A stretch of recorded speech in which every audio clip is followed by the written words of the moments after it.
चलें बेटा, बिस्मिल्लाह रहमान रहीम स्टार्ट करने जा रहे हैं। गौर से देखिएगा।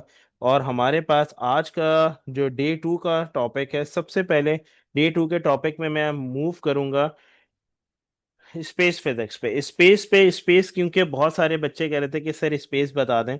स्पेस फिजिक्स में क्या चीज़ है, ये सिलेबस कंटेंट है आपके पास। इसको सबसे पहले आप देख लेना कि स्पेस फिजिक्स में ये सारी चीज़ें हम लोगों ने कवर अप करनी है, number one. Number second is that कि आपके पास स्पेस फिजिक्स में होगा क्या। सबसे पहले earth and the solar system आपको पता होना चाहिए कि ये मेन चीजें जो जो आती हैं पेपर में, ठीक है ना। जी बेटा, आज मैं लाइट एंड लेंसेज भी पढ़ाऊंगा, बस मैं बहुत ज्यादा फास्ट रिव्यू करवा रहा हूँ स्पेस का, क्योंकि स्पेस में सारा याद करने का है, मेमोराइज करने का है। ये करने के बाद मैं थर्मल का रिव्यू दूंगा। और मेरी कोशिश है फिक्स 10 और 10:15 पे मैं लाइट एंड लेंसेज स्टार्ट कर दूंगा, ठीक है। मैंने टाइम डिस्ट्रीब्यूट किया हुआ है। सबसे पहला वाला पॉइंट इसका बहुत इंपॉर्टेंट है कि अर्थ अर्थ इज स्पिनिंग और rotating about its own axis. सबसे पहले ये बात आपको पता होनी चाहिए कि अर्थ कहाँ पर रोटेट करता है। Earth is rotate about its own axis. अपने पास इस पॉइंट को लिख लें, याद कर लें, ताकि ये चीज़ आप लोगों को पता हो। अर्थ रोटेट कहाँ करता है, earth is rotate about its own axis, number one. ठीक है। और 24 आवर्स में और अर्थ क्या करती है, वन कंप्लीट रेवोल्यूशन करती है, like the one complete circle कर रही होती है अराउंड द सन। ठीक है। अब हमारे पास क्या चीज है, नंबर नेक्स्ट। ईस्ट से सूरज निकलता है और वेस्ट में जाके गरूब हो जाता है, जो हम बोलते हैं नॉर्मल लैंग्वेज में। ठीक है जी। अब हमारे पास नंबर नेक्स्ट क्या चीज है, orbit. The earth orbit the sun once approximate in the 365 days. 365 days like the 1 year। एक साल में कंप्लीट सर्कल कवर अप होता है किसका, अर्थ का, अराउंड द सन। ठीक है। अब हमारे पास क्या है, earth rotate about its own axis. Again मैं ये बात बोलूंगा, क्यों, क्योंकि अर्थ की शेप कैसी है और किस तरह से वो रोटेट कर रहा होता है। It rotates in the form of the ellipse, ठीक है ना। एलिप्टिकल ऑर्बिट में ये रोटेट कर रहा होता है एलिप्स की, and it focus one focus, और इसका एक ही फोकस होता है विद द सन। ठीक है। अच्छा, जब हमारे पास जब अर्थ जब रोटेट हो जाता है टुवर्ड्स द सन, कितने डिग्री के एंगल पे रोटेट होगा, it's fix which is 23.5 towards the sun. तो हमारे पास कौन सा वाला सीजन अकर हो जाएगा मेरे बच्चे, the name of this season is summer. Summer season occur हो जाएगा। And 21 June is your the longest day and the hottest day of the summer season. Similarly अगर हम विंटर की बात करें तो ये देखें, इसका ये रहा एक्सेस, ये क्या हो गया, अवे फ्रॉम द सन। आपको कितने डिग्री पर अवे हो गया, 23.5 degree away from the sun हो गया। When it away from the sun, then what happened at 21 December. 21 दिसंबर को क्या हो जाएगा, the shortest day and the longest night हो जाती है, ठीक है ना। और in you can say that the coldest weather at 21 December. अब क्या हो रहा है, अब हमारे पास 2 महीने और 2 टाइम ऐसे आते हैं एक साल के अंदर कि जिसमें हमारे पास टेम्परेचर क्या हो जाता है, equal like the day time और इक्वल नाइट टाइम होता है। और इसको हम क्या कहते हैं, इक्विनॉक्सेस बोलते हैं। एंड इक्विनॉक्सेस में हमारे पास equal hours of night and equals hours of day होता है। एंड वो कौन से 2 टाइम होते हैं, 20th मार्च एंड 23rd मार्च, ठीक है ना। इन 2 महीनों में और इन 2 डेट्स में हमारे पास इक्वल टेम्परेचर होता है हॉटनेस का एंड कोल्डनेस का, ठीक है। इस बात को लाजमी याद रखिएगा। Number next, motion of the moon. अगर हम मोशन ऑफ द मून की बात करें, the moon is a satellite of the earth and travel around it in an approximately circular orbit. ठीक है, अप्रोक्सीमेटली सर्कुलर ऑर्बिट में मून रोटेट कर रहा होता है and it covers around the earth with in the month. ठीक है जी बेटा, स्पेस फिजिक्स इंपॉर्टेंट है। स्पेस फिजिक्स का एक सवाल लाजमी आएगा। बिल्कुल अनाया इंपॉर्टेंट है, आयशा आतिफ, बिल्कुल बेटा इंपॉर्टेंट है, ये आता है पेपर में और ये आएगा। ठीक है, क्योंकि अभी ना ये न्यूली ऐड हुआ है सिलेबस में, तो इसके चांसेस बहुत ज़्यादा हैं, एक पूरा सवाल इसमें से आएगा। और पूरा सवाल आने की वजह क्या है, क्योंकि हमारे पास पास्ट पेपर में इसके क्वेश्चंस बहुत कम है, तो थोड़ा सा मटेरियल जमा करना है। ताकि आपके पास फर्दर जितने भी बैचेस हैं इनके पास मटेरियल हो। इस वजह से एग्जामिनर लाजमी आपको क्वेश्चन देंगे स्पेस वजह से। It is also involve on its own axis in a month and so always has the same side facing the earth, so that we never see the dark side of the moon. We see the moon by the reflected sunlight since it does not produce its own light. This paragraph is very important. आपको पता है basic चीज है, moon की अपनी कोई light नहीं है, ठीक है ना। मून हमेशा सन लाइट को रिफ्लेक्ट करवाता है, और जब सन लाइट को जब रिफ्लेक्ट करवाता है तो ही उसके अंदर से एक लाइट जनरेट हो रही होती है, जिसको हम कहते हैं लाइट जनरेट हो रही है। बेसिकली लाइट जनरेट नहीं होती, वहां पर रिफ्लेक्शन हो रहा होता है। एक बात। दूसरी बात क्या चीज है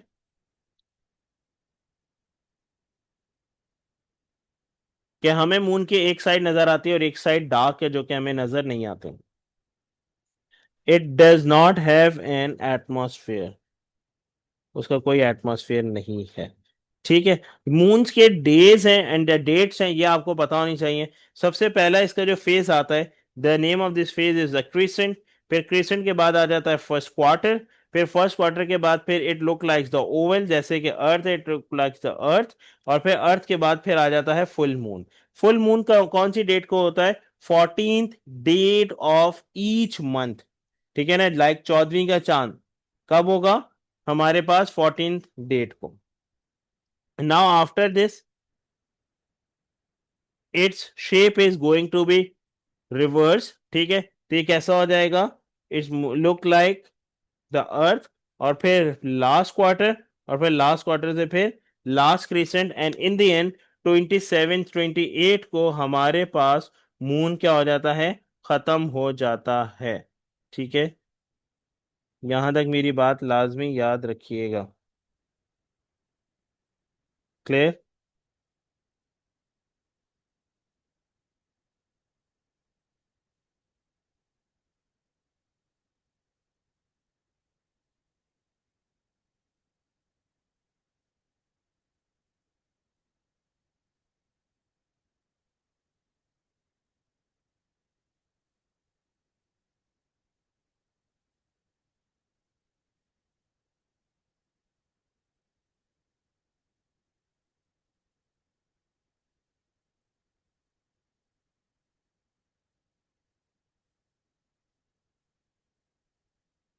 यहां तक बात समझ आ गई है सबको? आगे चलते हैं।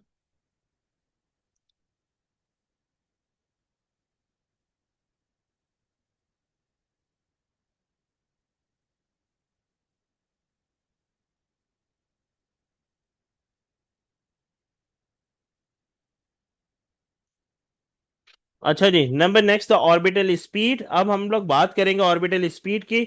ऑर्बिटल स्पीड बहुत ज्यादा इंपॉर्टेंट है। ऑर्बिटल स्पीड के लिए सिर्फ और सिर्फ आपको सरकमफेरेंस के बारे में पता होना चाहिए। लाइक अब आपको क्या पता होगा?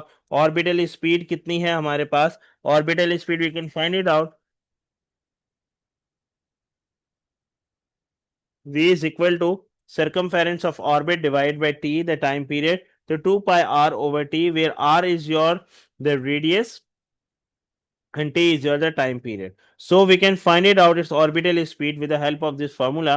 V is equal to circumference of orbit divided by time t. ठीक है जी। अब हमारे पास नंबर नेक्स्ट क्या चीज है? The solar system. Solar system पर जाने से पहले यहां तक किसी को कोई इशू, कोई ऐसी बात जो नहीं समझ आई, तो जल्दी से मुझे मैसेज करने में, चैट में हूं आप लोगों के। शाबाश। अगर समझ आ गया तो एक रिएक्ट कर दें ताकि मुझे पता चल जाए कि मेरी आवाज़ लैग नहीं हुई और आप लोगों को ये पॉइंट सारे के सारे क्लियर हैं। ठीक है जी, थैंक यू।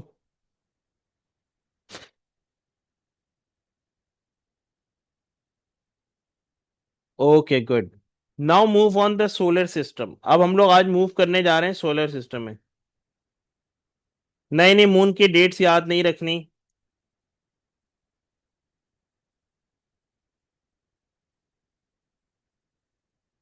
एग्जैक्टली आपको सेम फॉर्मूला यूज करना है आयशा।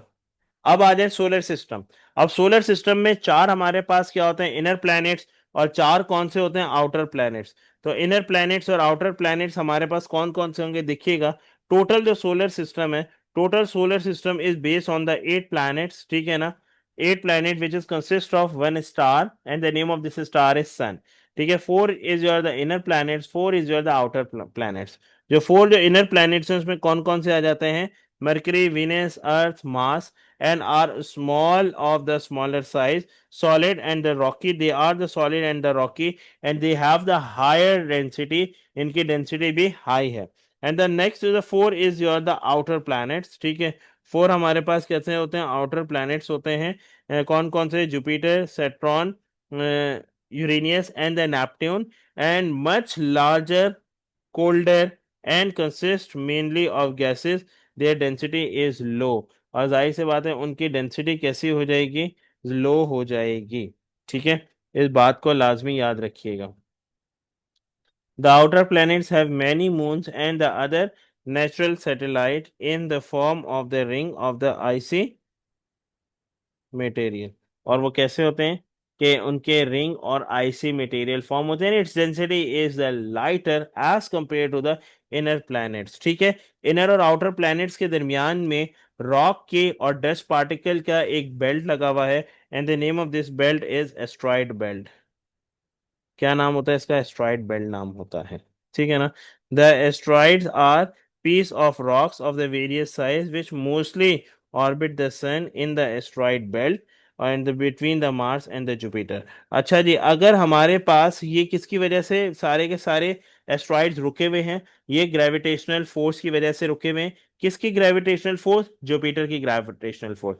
अगर जुपिटर की ग्रेविटेशनल फोर्स ज्यादा ना होती तो ये सारे के सारे एस्ट्रॉइड्स आके कहाँ पर गिर जाते? अर्थ पर गिर जाते. ठीक है, तो इस वजह से इनको किसने होल्ड किया हुआ है? जुपिटर ने किया हुआ है. क्योंकि अर्थ की ग्रेविटेशनल फोर्स फिर ज्यादा हो जाती है as compare to the other. Sun की तो बहुत ज्यादा है, तो ये सन की तरफ क्यों नहीं जाते जाते? इस वजह से क्योंकि सन का और एस्ट्रॉइड्स बेल्ट का डिस्टेंस बहुत ज्यादा है. तो जो सन की ग्रेविटेशनल फोर्स जो अट्रैक्ट कर रही होगी एस्ट्रॉइड्स बेल्ट को, वो कम अट्रैक्शन होगी. अर्थ की अट्रैक्शन स्ट्रांग होगी. इस वजह से सारे के सारे एस्ट्रॉइड्स आके कहाँ पे गिर जाएंगे? अर्थ पर गिर जाएंगे. Their density is similar to that of the inner planets. और उनकी जो डेंसिटी है वो किसके सिमिलर होती है? इनर प्लैनेट्स के सिमिलर होती है. If they enter the earth atmosphere they burn up and fall to the earth as the asteroids and the shooting stars. और जाहिर सी बात है. And the larger asteroid. अच्छा, लार्जर एस्ट्रॉइड का नाम पता होना चाहिए, सीरियस नाम होता है इसका. And is class as the dwarf planet. Dwarf, what is mean by the word dwarf planet? क्या मतलब है वॉर्फ प्लैनेट? कोई बताएगा? Yes, meaning of dwarf planet.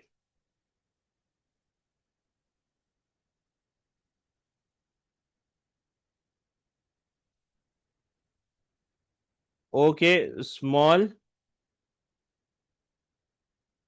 dwarf planet बहुत ज्यादा स्मॉलेस्ट होता है और वो डस्ट टाइप का होता है. ठीक है, जो कि बहुत ज्यादा छोटा होता नजर आ रहा होता है. ठीक है ना. एक्चुअली वो बहुत ज्यादा very smaller in size. Very good. Number next, comments. Comments basically dust होते हैं, डस्ट एम्बेडेड होता है. और जिसकी वजह से हमारे पास different gases like the methane gas और water when they combine together then they form a ball. ठीक है, एक बहुत बड़ी सी बॉल बनाएंगे जिसको हम क्या कहते हैं? डेटी स्नो बॉल. ठीक है. Their density is similar to the outer planet. जाहिर सी बात है उस कॉमेट की जो डेंसिटी होगी वो किसके सिमिलर होगी? outer planets के.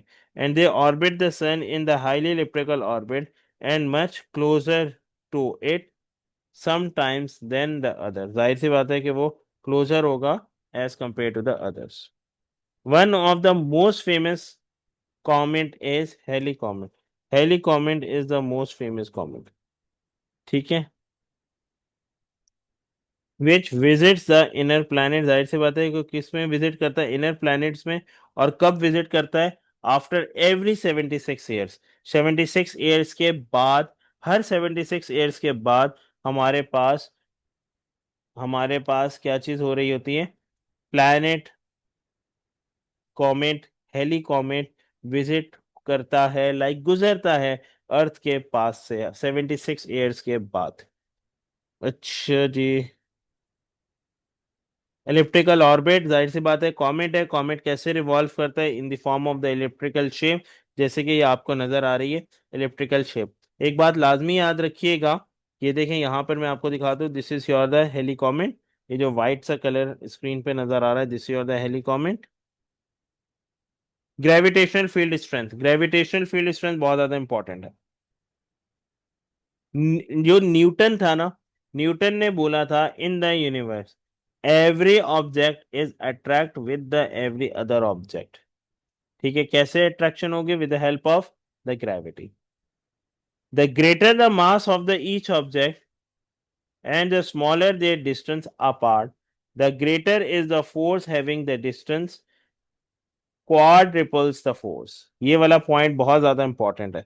एग्जामिनर क्या कहता है? जितना ज्यादा ग्रेटर मास होगा किसी भी ऑब्जेक्ट का, उतना ही उसका जो डिस्टेंस होगा वो कम होगा।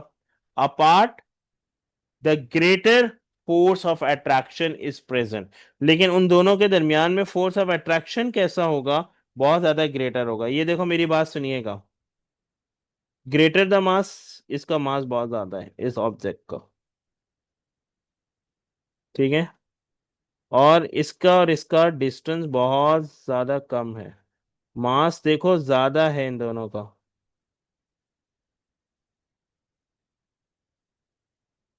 मास ज्यादा है, ठीक है, डिस्टेंस कम है। जाहिर सी बात है इन दोनों के दरमियान में फोर्स ऑफ अट्रैक्शन कैसी हो गई? स्ट्रांग हो गई। Greatest the force having the distance quadruples the force. Quadruples का क्या मतलब होता है? लाइक 4 टाइम्स ग्रेटर फोर्स हो गई। ठीक है, जितने ऑब्जेक्ट्स में डिस्टेंस कम होगा उतनी उनमें फोर्स ऑफ अट्रैक्शन ज्यादा हो जाएगी। इसी तरीके से प्लैनेट्स में अगर हम देखेंगे, for a planet gravitational field strength at its surface depend upon its mass. ठीक है, वो किस पे डिपेंड करता है? उसके मास पे। And is nearly uniform across its surface, और वो यूनिफॉर्मली करीब आते हैं एक दूसरे के सरफेस के। So that we can say that the strength of the gravitational force decreases at the distance from the planet increases. जितना ऑब्जेक्ट दूर जा रहा होगा, इतने ही फोर्स ऑफ अट्रैक्शन कितनी होगी? वीक हो जाएगी। जितना ही ग्रेविटेशनल फोर्स करीब आ रहे होते हैं, ऑब्जेक्ट्स करीब करीब रहते हैं, उतना ही उसमें फोर्स ऑफ अट्रैक्शन स्ट्रांग होगी। जैसे कि ये मैंने बात बताई आपको। तो ये दो बातें बहुत ज्यादा इंपॉर्टेंट है ग्रेविटेशनल फील्ड स्ट्रेंथ से रिलेटेड। थ्योरी में ये वाले दो पैराग्राफ्स लाजमी आते हैं। When the two objects are closer with each other, then their force of attraction is stronger. And similarly, when the two planets are further apart with each other, then we can say that their gravitational force of attraction, their gravitational field is decreases. Clear? As the distances increases. Is it clear now? यहां तक मेरी बात समझ आ गई? Yes, Talha, Nabeel, Syed, Hamza, Anaya,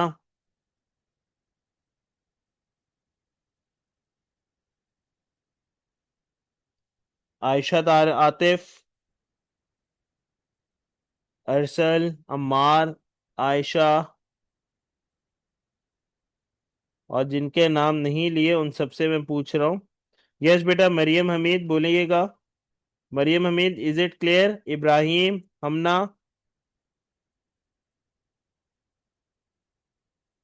Zaid, Nabeel, Abdullah bin Nauman, Abdul Hadi, Ahmed Raza. Okay, good good, excellent excellent. अब देखिएगा travelling time. The plants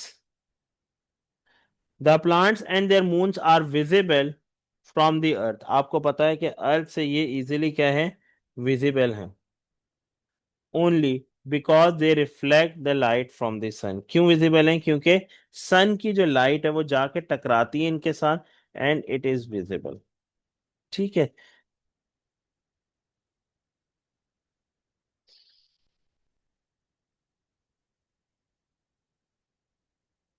moon, moon, moon, the planets and their moon. ठीक है। नंबर नेक्स्ट, ये देखो डिफरेंट प्लैनेट्स हैं, इनके अंदर डिफरेंट मून्स हैं, डिफरेंट साइज ऑफ मून्स हैं। जैसे कि फॉर एग्जांपल हमारे पास अर्थ में, जुपिटर में 79 मून्स हैं। ठीक है, अर्थ में तो एक ही मून है। तो जो जितने भी डिफरेंट मून्स हैं वो हर प्लैनेट पर हमें कैसे नजर आते हैं, जब सन रेज जाके उसके साथ टकराती है। ठीक है, because moon does not have their own light. अब देखिए gravity and the planetary motion, ये वाला पैराग्राफ भी बहुत ज्यादा इंपॉर्टेंट है इसमें। ग्रेविटेशनल फोर्स का क्या मतलब होता है? A body moving in a circular path required a centripetal force acting towards the centre of the circle. Let suppose एक ऑब्जेक्ट है, ठीक है, वो कहां पर रोटेट कर रहा है? नहीं नहीं नहीं नहीं, याद करने की जरूरत, डेट्स ऑफ प्लैनेट्स और ये सारी चीजें। ठीक है, नंबर ऑफ प्लैनेट्स याद करने की जरूरत नहीं है, नंबर ऑफ मून्स एक ही प्लैनेट्स में कितने हैं वो याद करने की जरूरत नहीं है। अच्छा जी देखिएगा, प्लैनेट है, अब मेरे पास क्या एक ऑब्जेक्ट है, वो रोटेट कर रहा है इन द सर्कुलर पाथ। ठीक है, वो जब सर्कुलर पाथ में जब रोटेट करेगा, देन व्हाट हैपेंड? ऑब्जेक्ट को रोटेट करने के लिए it's gravitational force is acting towards the centre of an object. ठीक है ना, सेंटर में लगती है हमेशा फोर्स।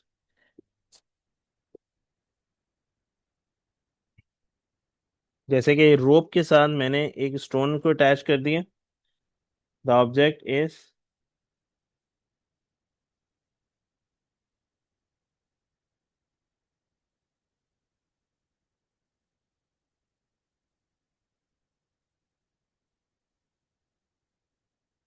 1 मिनट बेटा जी रुकिएगा।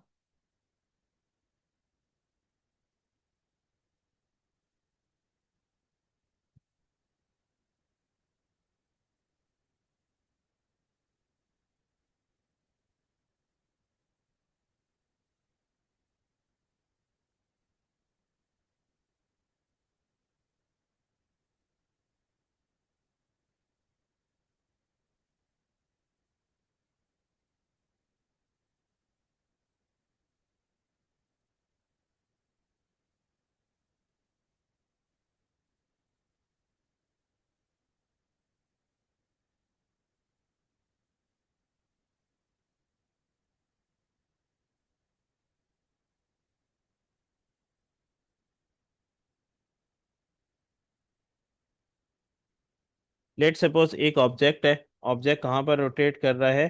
Towards its centre. ठीक है, सेंटर में वो रोटेट कर रहा है। अब वो जब सेंटर में जब रोटेट कर रहा है, then what happened over there? एक ऑब्जेक्ट से जो फोर्स है वो मूव हो रही होती है outward, but towards its centre एक फोर्स लग रही होती है towards its centre, and the name of this force is called the centripetal force. A force required to keep the object move in a circular path और in a curve path, this force is called the centripetal force. इस फोर्स को हम क्या बोलेंगे? कौन सी वाली force है? सेंट्रीपिटल फोर्स है। ठीक है, इसी तरीके से प्लैनेट्स में भी होता है। ठीक है, centripetal force acting towards the center of the circle. In the case of the planet, dwarf planet and the asteroid orbiting the sun in near circular path, it is the force of gravity between the sun and the object that provides the necessary centripetal force। जाहिर सी बात है वो क्या चीज provide करेंगे? Necessary centripetal force provide करेगा।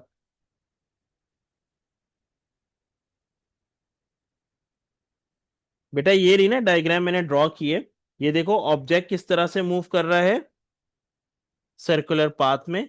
अब हमेशा याद रखिएगा, अब हमारे पास ये फोर्स लग रही है, लेकिन इस थ्रेड से एक फोर्स लग रही होती है towards it centre her part पे। ये जो सेंटर की तरफ जो फोर्स लग रही होती है, this force is called the centripetal force.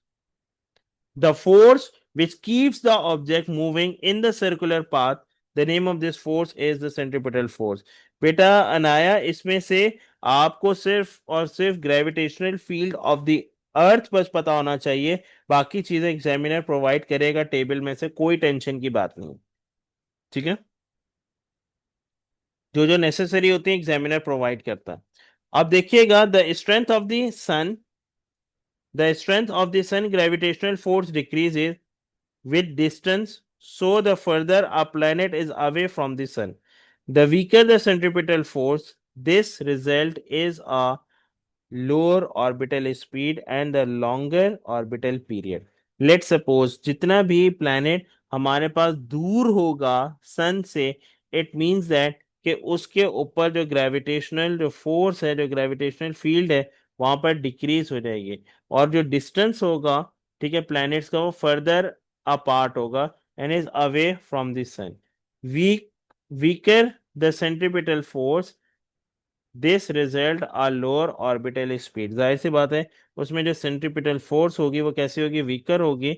This result in a lower orbital speed and the longer orbital period. इसकी वजह से ऑर्बिटल पीरियड क्या हो जाएगा, ये देखो यूं करके दूर से चल रहा है, लॉन्गर हो जाएगा, और जो स्पीड हो जाएगी वो उसकी लोअर हो जाएगी।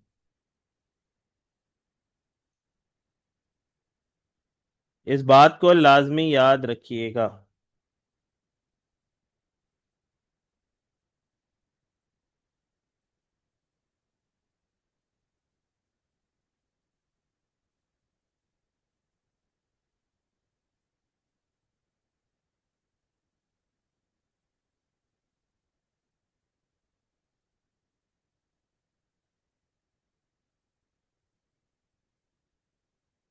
ये बात समझ आ गई है?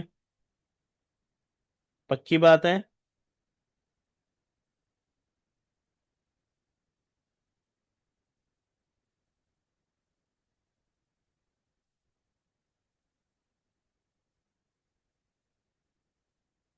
यस।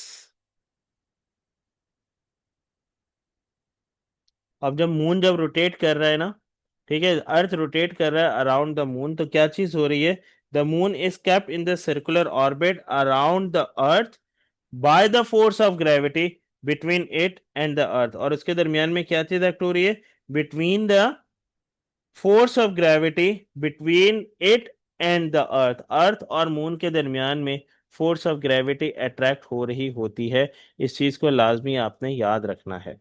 नंबर नेक्स्ट, ये देखो, ये तो प्रैक्टिस क्वेश्चन है, इसको छोड़ दें।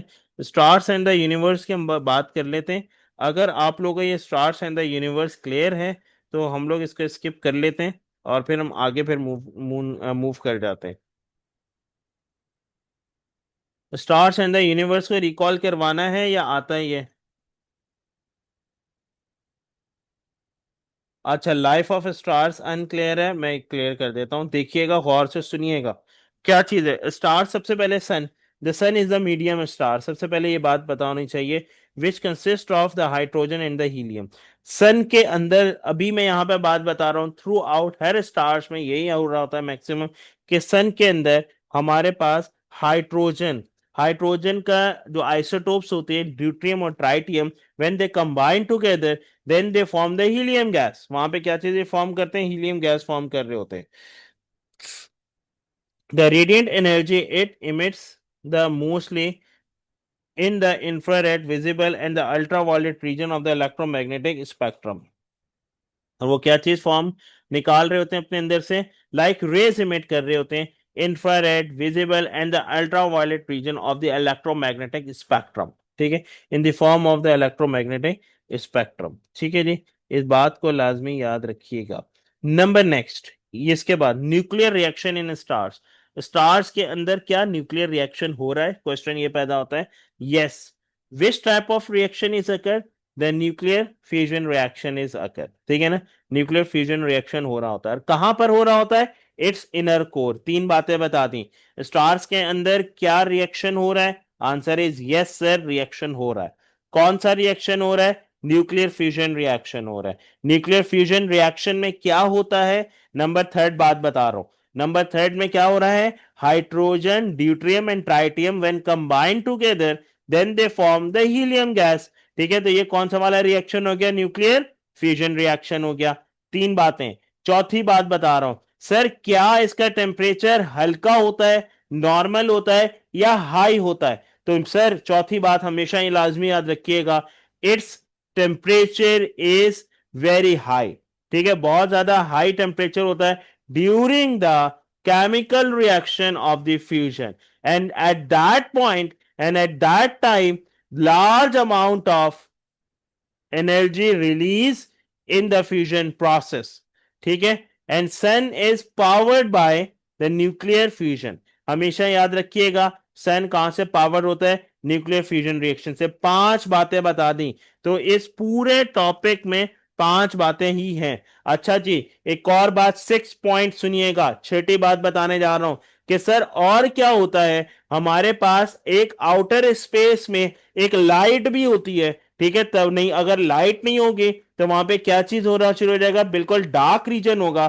तो सर वो लाइट कहां से आती है हमारे पास? सर हमेशा याद रखिएगा, लाइट वो रिएक्शन से, जो सन के अंदर जो न्यूक्लियर फ्यूजन रिएक्शन होता है, उस रिएक्शन की वजह से जो हमारे पास जो रेज निकलती हैं, जो एनर्जी निकलती है, ठीक है ना, एनर्जी निकलने की वजह से in the form of rays, जिसको हम क्या कहते हैं? लेयर ऑफ द स्टार्स, इसकी वजह से एक लाइट क्रिएट हो जाती है due to its high temperature. वो जो लाइट बेसिकली क्रिएट होती है, तो हम क्या कहते हैं कि आउटर स्पेस में हमें लाइट और रोशनी नजर आ रही है। लाइट और रोशनी नजर आती है तो ही हम बता सकते हैं कि इतने प्लैनेट्स एग्जिस्ट कर रहे हैं। क्लियर? तो ये 6-7 बातें मैंने बता दी। एक और बात सुनिएगा, सर क्या हमारे पास एक ही साइज का स्टार्स होते हैं कि स्टार्स का साइज डिफरेंट होता है? Yes, the size of the stars is different. Number one, its surface of temperature is also different. They have color and the brightness. Similarly, simple is that the seventh point, the stars depend,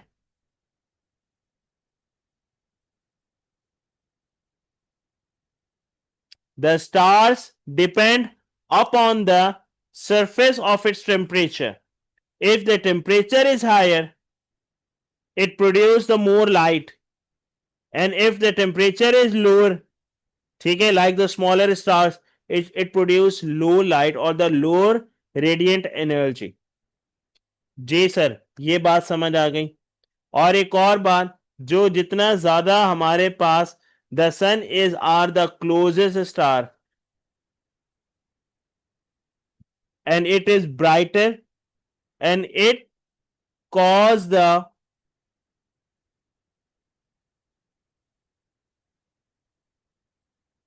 and it caused the emitted out its maximum light, which is remove the darkness of the space, which is remove the darkness of the space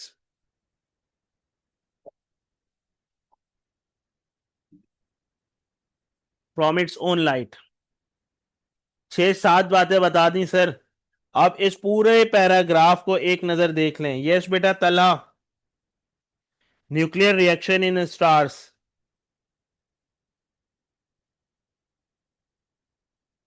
सारी की सारी बातें समझ आ गई? Bullet points बना के लिख लो।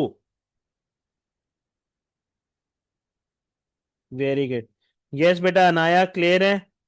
शहीर साहब आप तो कभी आ रहे हैं कभी जा रहे हैं, तो क्या पूछें आपसे? हमजा क्लियर है। आयशा, आतिफ, नबील, मरियम, हमीद, अब्दुल्ला बिन नौमान, आयशा, अम्मार, एलिशा, जैद हसन। जैद हसन ने मुझे कहाँ से ज्वाइन किए? शहीर आप अभी इस टॉपिक में थे, आपको भी क्लियर है। इब्राहिम, जमशेद, और जी किसी का नाम रह गया हो जल्दी में तो मुझे वो भी रिप्लाई करके बता सकते हैं।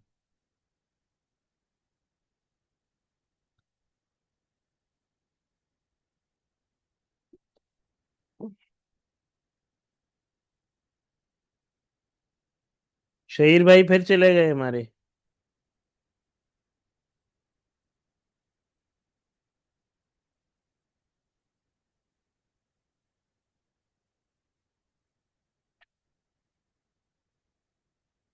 Number next, the night sky. इसको रीड आउट कर लिया आप लोगों ने सबने?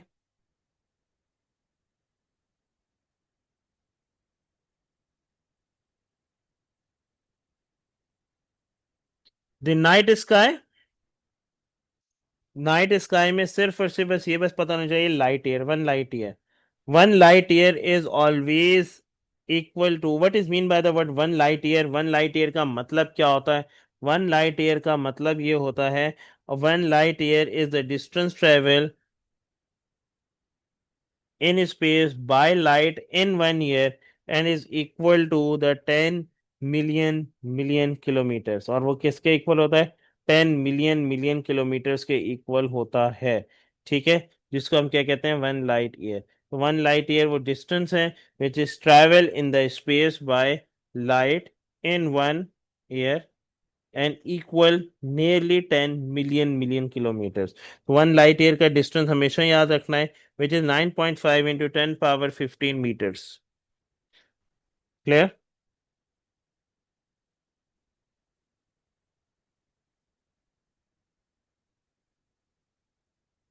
गैलेक्सीज की बात करने जा रहे हैं हम लोग, ओरिजिन ऑफ द फिर गैलेक्सी, और फिर हम लोग लाइफ साइकिल, और फिर हम खत्म करेंगे। ओरिजिन, सबसे पहले हम लोग डिस्कस करें ओरिजिन ऑफ अ स्टार। अभी मैंने आपको बताया कि ओरिजिन ऑफ अ स्टार क्या है। अच्छा जी, सबसे पहले स्टार फॉर्म करने के लिए क्या चीज हो रही होती है? इंटरस्टेलर किसे कहते हैं? बहुत छोटा सा स्टार, मतलब क्लाउड ऑफ डस्ट और गैसेस है। जब डस्ट और गैसेस जब कंटेन करता है, इन्हीं के साथ कोलैप्स हो जाता है हाइड्रोजन। और हाइड्रोजन कोलैप्स होने की वजह क्या होता है? Due to the gravitational attraction. So then at that point the star is formed, and the name of this star is the protostar। उस स्टार का क्या नाम होता है? प्रोटोस्टार नाम होता है। As the mass of the protostar increase, अब मेरी बात सुनते जाएं। प्रोटोस्टार था जैसे कि न्यू बॉर्न बेबी होता है छोटा सा, फिर with passage of time time time बड़ा होता जाता है, बड़ा होता जाता है, फिर आप लोगों की तरह होता है, फिर इन दी एंड फिर मेरी तरह होता है, फिर ग्रैंड फादर ग्रैंड मदर्स की तरह हो जाता है। एग्जैक्टली, न्यू बॉर्न स्टार को हम प्रोटो स्टार बोलते हैं, which is a very small star, proto star. ठीक है ना?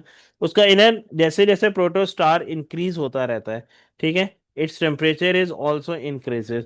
वो टेम्परेचर इंक्रीज हो जाएगा और उसके अंदर जो ग्रेविटेशनल पोटेंशियल एनर्जी थी वो भी ट्रांसफर होनी शुरू हो जाएगी काइनेटिक एनर्जी में। काइनेटिक एनर्जी में क्यों? क्योंकि पार्टिकल्स वाइब्रेट होंगे। ठीक है, proto star contracts under the internal gravitational force, और वो किसके साथ मिलना शुरू हो जाएगा? अंडर इंटरनल ग्रेविटेशनल फोर्स के साथ मिलना शुरू हो जाएगा। अब मेरे पास क्या चीज होना शुरू हो जाएगी, गौर से देखिएगा। When the core is hot enough, ठीक है, अब जैसे ही कोर क्या हो जाएगा? बहुत ज्यादा गर्म हो जाएगा। Nuclear fusion can start hydrogen and is converted into the helium and a star is born। जाहिर सी बात है कि हम अब हमारे पास क्या चीज हो जाएगा? कोर क्या हो जाएगा? बहुत ज्यादा गर्म हो जाएगा, इनर कोर बहुत ज्यादा गर्म हो जाएगा। और fusion can start, the hydrogen is converted into the helium.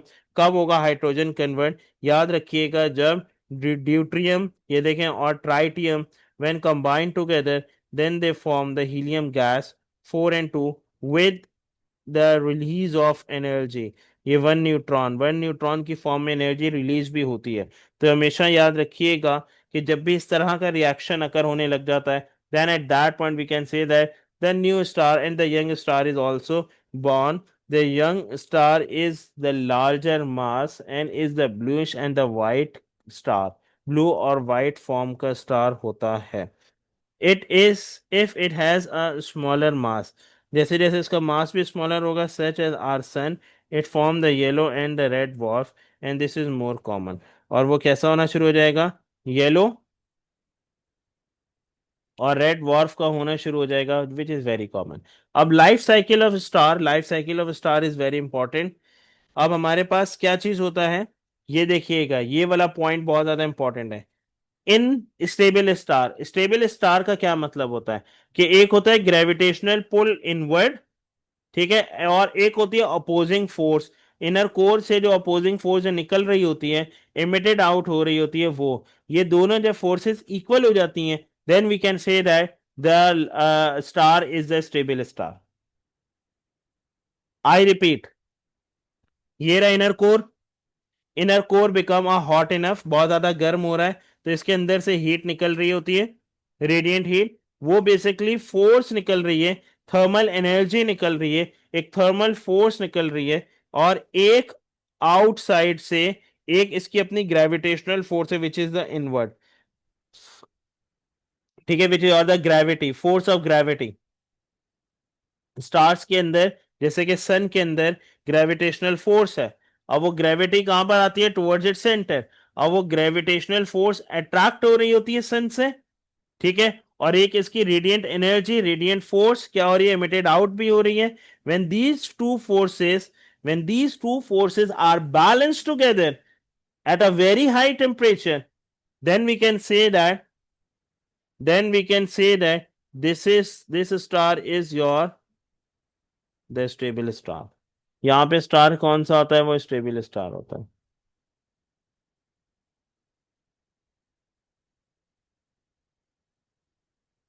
This thermal pressure arises from the kinetic energy of the nuclei in the core।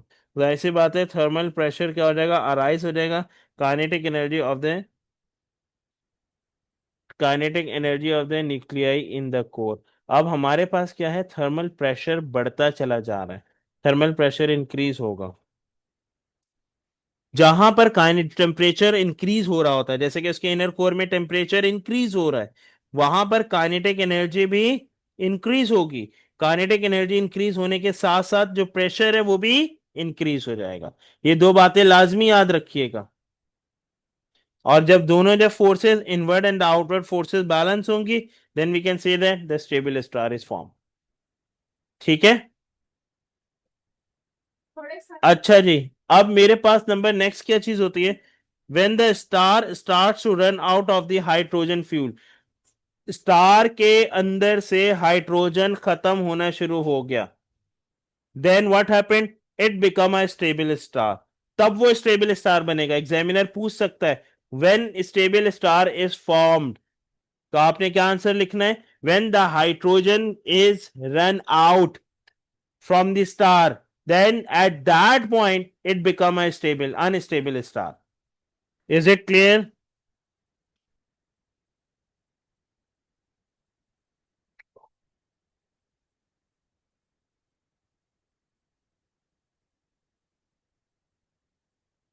ये दो तीन बातें आपने लाजमी याद रखनी है।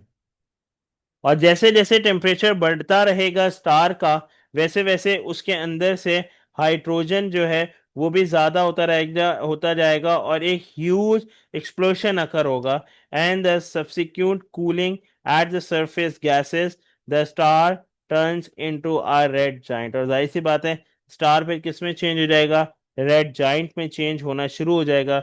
And this will happens in are star, ठीक है ना। ये जैसे कि ये है, रेड जाइंट में कन्वर्ट हो गया, फिर रेड जाइंट से फिर फर्दर फिर दो स्टार्स पे बनते हैं, एक बनता है लो मास स्टार और एक होता है हाई मास स्टार।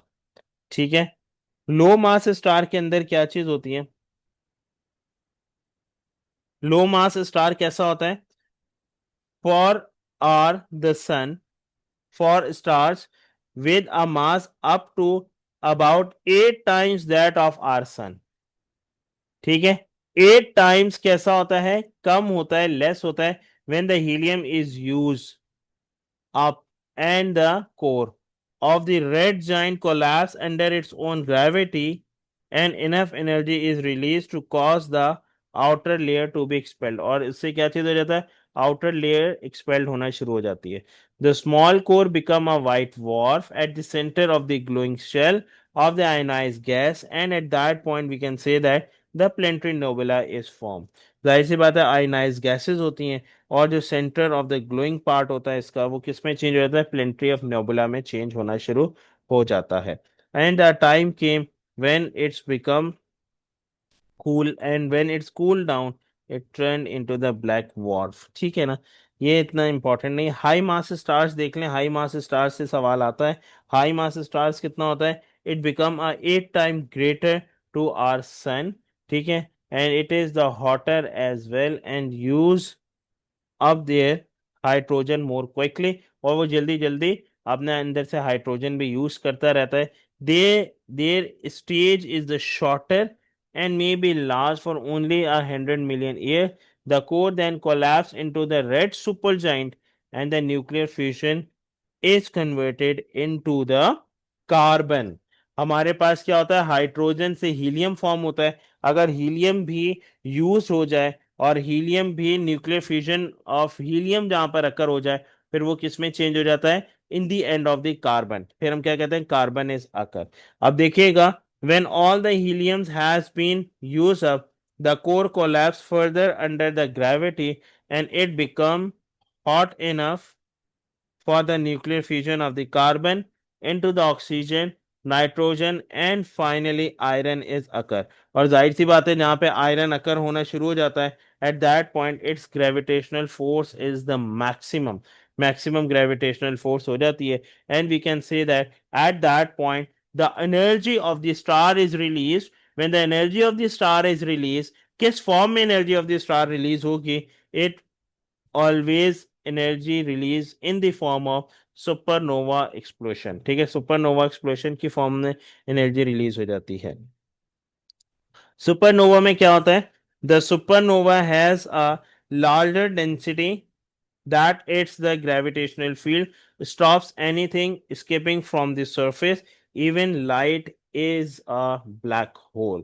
क्योंकि इवन के वहां से लाइट भी नहीं निकल सकती. And at that point we can say that the black hole is occur and the black hole is present.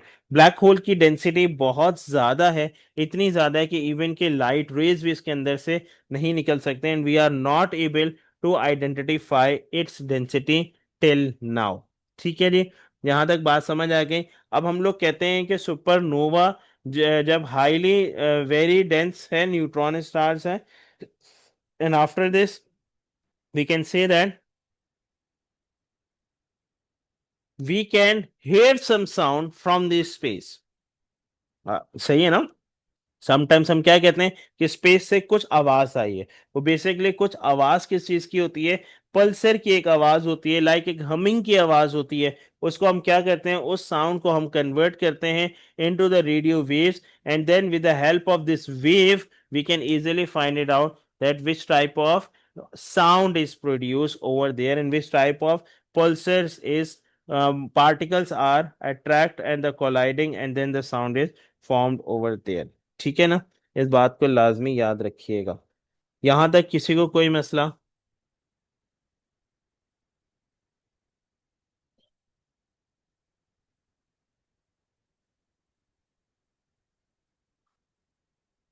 No बेटा आयशा, ऐसा कुछ भी नहीं है.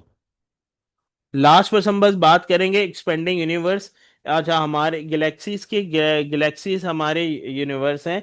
ठीक है, गैलेक्सीज प्रेजेंट हैं, और हमारी अर्थ भी एक गैलेक्सी के अंदर है. And the name of this Galaxy is milky way.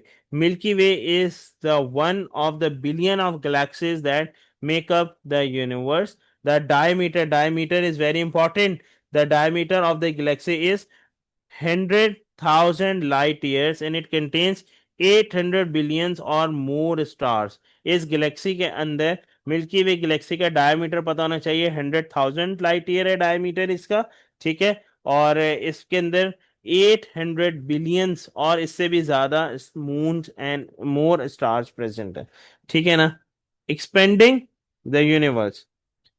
Universe कैसे एक्सपेंड हो रहे हैं, यूनिवर्स इज एक्सपेंड हम बोल रहे हैं with the help of the two phases. The first is that the light emitted from glowing hydrogen in stars to the distant galaxies. कि hydrogen stars में से जो हाइड्रोजन की जो रेज निकल रही हैं, दूर जो डिस्टेंट जो गैलेक्सीज हैं उस तक जा रही हैं, and then we can say that shifted to the red end of the space. Longer wavelength is comparison with the value of the earth, and at that point its wavelength is the longer. क्यों? क्योंकि distance ज्यादा है, distance Galaxy से. ठीक है ना. जब distance जब गैलेक्सी हो रही होती हैं, तो उसमें हमारे पास वेवलेंथ कैसी होती है, लॉन्गर होती है. The second is that further away Galaxy is from us, the greater is the red shift. और जितना ज्यादा ग्रेटर रेड शिफ्ट होगा, उतना ज्यादा हमारे पास, मैं भी आपको बता देता हूँ डायग्राम से कैसे पता चलेगा. The second is further away a galaxies from us, the greater is the red shift. और जितनी ज्यादा गैलेक्सी हमसे दूर होगी, इतना ज्यादा हमारे पास 1 मिनट बेटा जी, मैं आ रहा हूँ।